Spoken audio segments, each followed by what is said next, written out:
In the 1970s, TV tried some wild space stories. Most people switched the channel, so the networks pulled the plug fast. Today we're digging 5 forgotten 70s sci-fi TV shows that completely flopped, and you won't believe what happened to number 4. Come on, we can take him again! Number 1, The Star Lost, 1973 to 1974. I'll kill you! Created by legendary science fiction author Harlan Ellison under the pseudonym Cordwainer Bird, a name he only used when disowning projects that had been ruined by studio interference. The warning signs were there from the start.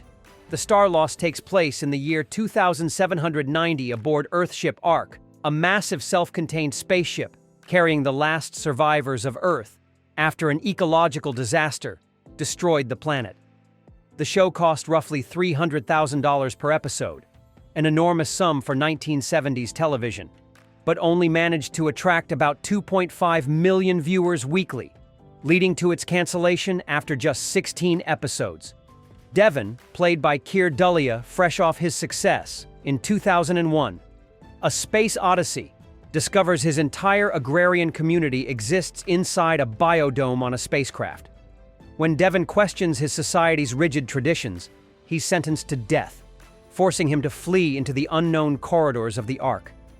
He soon learns that the ship is damaged and off course, headed for an eventual collision with a star. Worse still, most ship systems are failing, and the descendants of the original crew have forgotten they're on a spaceship at all, forming isolated societies across hundreds of self-contained biospheres. The Star Lost featured groundbreaking special effects techniques utilizing a revolutionary chroma key compositing system called Magicam. Unfortunately, the technology repeatedly failed during production, resulting in embarrassingly obvious blue screen errors that plagued the series. Canadian network CTV partnered with NBC for this ambitious project, but the American network consistently interfered with Ellison's vision, watering down complex storylines and inserting unnecessary characters. Despite these issues, The Star Lost presented revolutionary concepts rarely seen on television. The massive generation ship with disconnected societies created a perfect vehicle for social commentary and philosophical exploration. Each week could transport viewers to an entirely new culture with its own rules, allowing for anthology-like storytelling within a consistent framework, a format later shows like Quantum Leap and Sliders would perfect. Science fiction author Ben Bova, who served as the show's scientific advisor, resigned after the first episode aired. He later wrote a scathing behind-the-scenes book called The Star Lost: The Inside Story, revealing how network meddling destroyed what could have been television's most ambitious science fiction series. Despite its troubled production and commercial failure, The Star Lost maintains a dedicated cult, following who appreciate its bold concepts and untapped potential. 2. Planet of the Apes, TV series, 1974. Form words. You know what they say, human see, human do.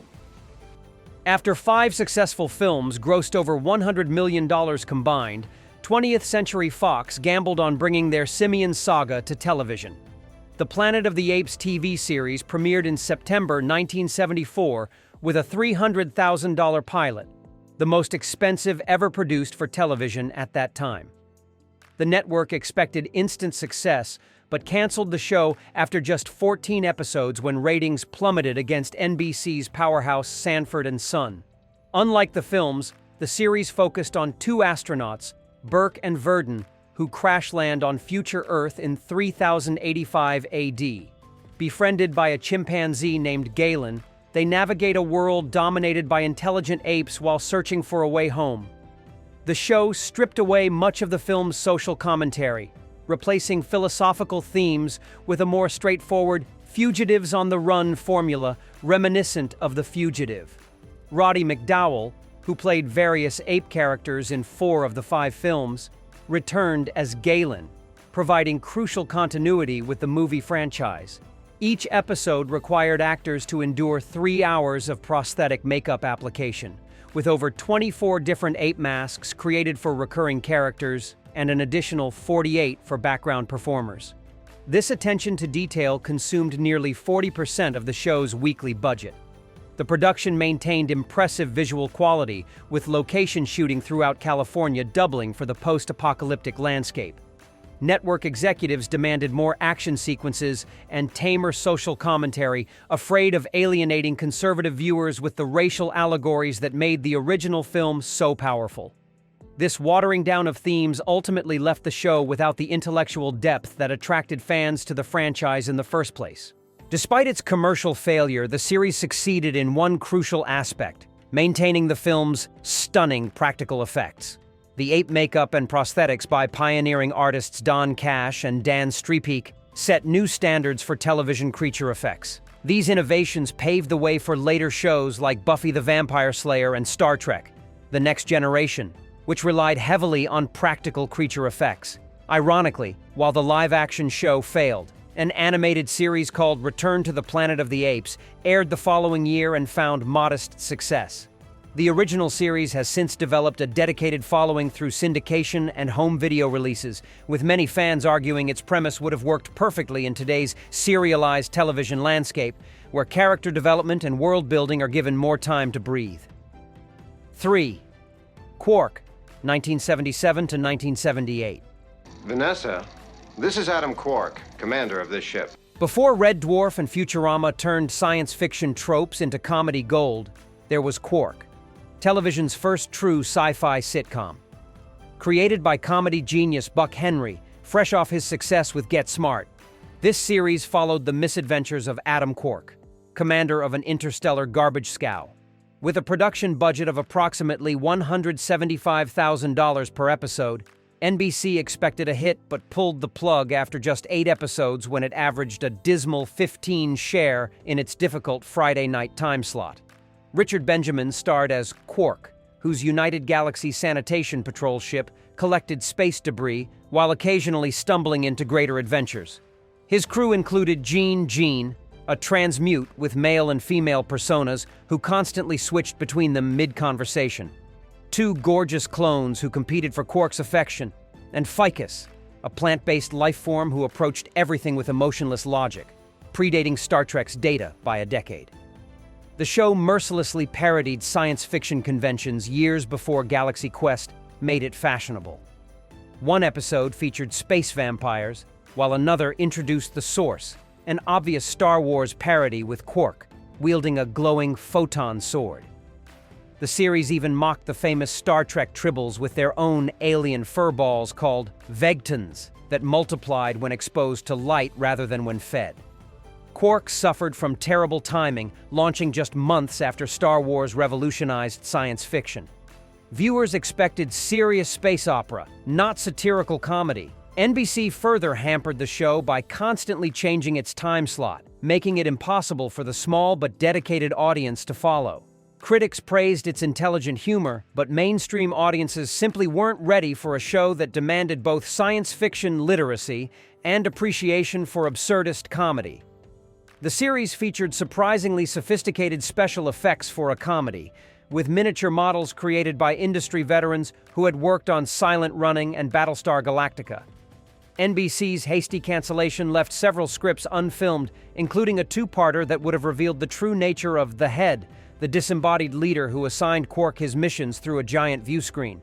This premature ending denied the show the chance to develop its mythology and build the audience it deserved. 4. Logan's Run, 1977 to 1978.